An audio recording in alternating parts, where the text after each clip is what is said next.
Hello everyone, welcome to today's video. First, I'm sorry for my voice, I just catch some cold. Okay, so in today's video, I'm going to show you how to make Pikovskaya's Agar at home without an autoclave. Now, Pikovskaya's Agar is a type of agar used for the screening of phosphate solubilizing bacteria, PSB. With this agar, we can isolate PSB by ourselves. Now let's get started. First, you will need some equipment, including a container that can be heated, a scale, a measuring cylinder or any measuring device, some sterilized petri dish, and alcohol lamp. The recipe for this agar is as follows. Here I'm making 100 milliliters of agar, which will require about 10 petri dishes. After mixing all the material together, weigh the mixture and then heat it until the agar is completely melted. You don't have to use like biological grade agar. You can use food grade agar, which in my experience works perfectly fine.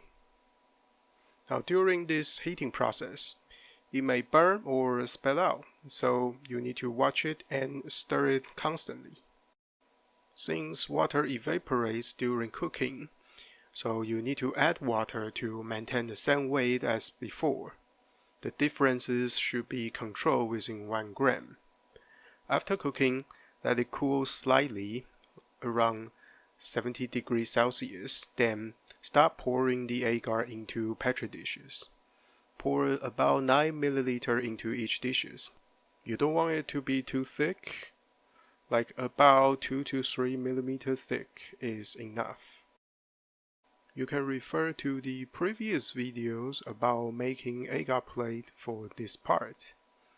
After pouring everything, let it cool and solidify, then flip over to store it.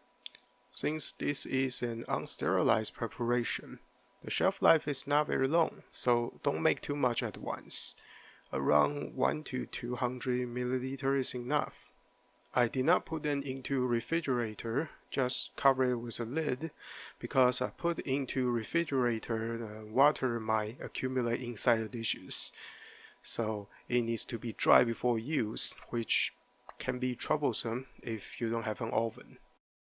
The finished culture plate will look like this one. If you see transparent impurity, it's probably because it wasn't cooked long enough and the agar was not completely melted. Remember to check each batch of agar using PSB to make sure it works. Like the one I have here, you can see the transparent area.